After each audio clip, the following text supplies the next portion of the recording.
Oh, what's up, Noah? What's up, Ash? What are you working on there? I'm working on a project about centripetal forces for APHG. No way, I'm doing the same thing, except mine's about centrifugal forces. Centrifugal forces? What are those? Centrifugal forces are forces that divide a nation apart. Oh, What are really? centripetal forces? Centripetal forces are forces that put a nation together. Interesting. What else can you tell me about centrifugal forces? Well, let's ask my friend Quentin and see what he has to say.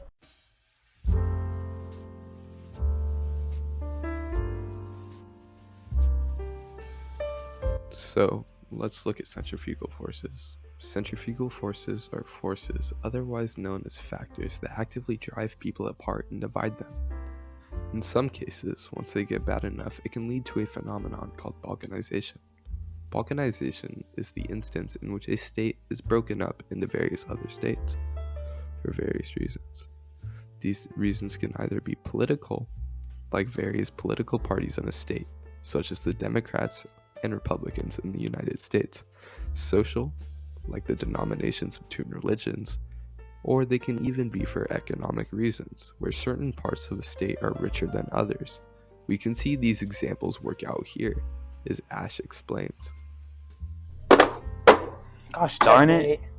Yeah, that reminds me, centrifugal forces have many different consequences, like ethnic cleansing, separatist movements, uneven development, and stateless nations.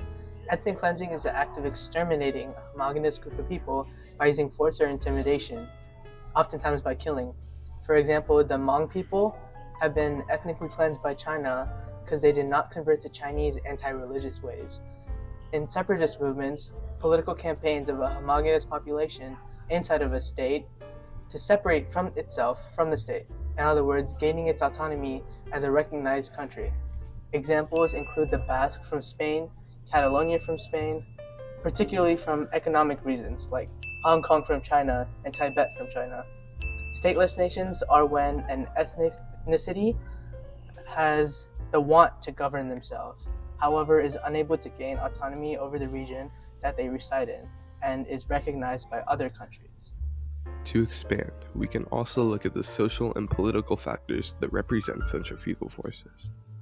As political forces, we can see that many people may not trust the central government of their country, or they may even have differing political ideologies, like the example I previously cited of the Democrats versus the Republicans of the United States. Arguably, social ideas are the most powerful and influential centrifugal forces. People with different religions, languages, and even ethnicities create divisions among each other. So, let's look at examples. So, the Shiite and the Sunni Muslims have different religious beliefs, which unfortunately allow for conflict to arise between the two denominations. India has so many official languages, which all act as centrifugal forces, and centrifugal forces result in many things. Here, Ash will explain them. So as Quentin said, centrifugal forces can come in many different forms, like economic, social, or even political. Now let's expand on these topics. Countries may have certain places inside them that are more economically developed, or richer than others inside the same state. This common phenomenon, which often leads to uneven development. Uneven development is a gap between economic development within various states, regions. So let's say, for example, we have an export industry. This economy will develop in areas where their products are exported, or areas close to their coal mines or even farms.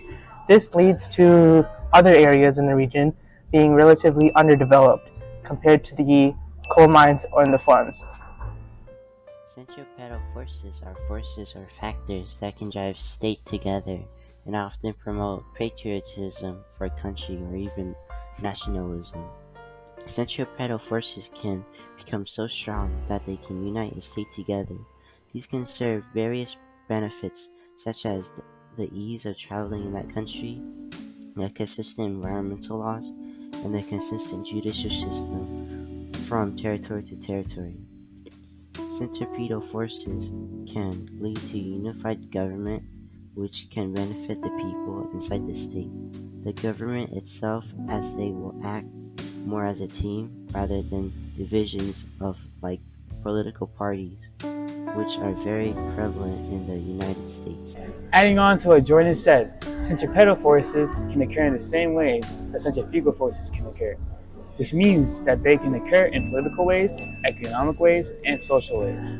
So, in an economic aspect, we can see this in various governments that ensure that their citizens have sufficient resources to live and have comfort in their lives. In another economic aspect, we can also see this in cities, railroads, so when transportation is plentiful and is easily accessible, we can see that resources can now be transported through various areas, which can provide citizens with the resources that they need in order to prosper.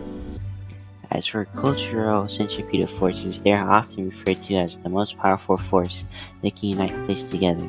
Culture can mean many things, like language, clothing, traditions, religions, dances, or even cuisine.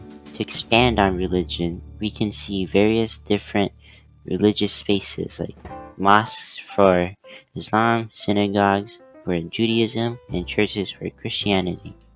The religious spaces act as safe space for a collective group of people to unite with. Religions act as a centripetal force because it gives a reason to unite people together. Even two countries like India and Nepal both follow the universalizing religion of Hinduism, and citizens of both places unite together through the religious that is shared. You can see how political characteristics unite a country in various ways. Citizens' collective sense of place is very important, and we can see this occur in things like icons or flags of a respective country, like in the Rugby World Cup, which many people follow. We can see a country being represented by their rugby team. For example, in the 1990s, South African President Nelson Mandela helped unite a country separated by the discriminatory system of apartheid. Through this team, simple things like songs that are known to us as national anthems can bring feelings of patriotism. A common association with citizens of the United States is how patriotic they are for their country. And one of the reasons for this is because of their national anthem and the feeling it brings them towards their country.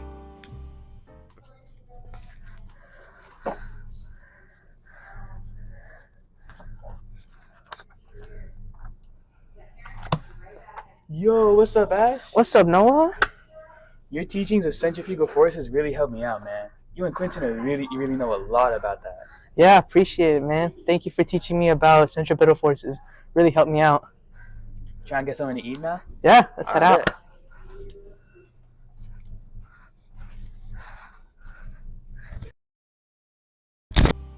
Okay, so now that we're finished, let's clear up for a quick debrief.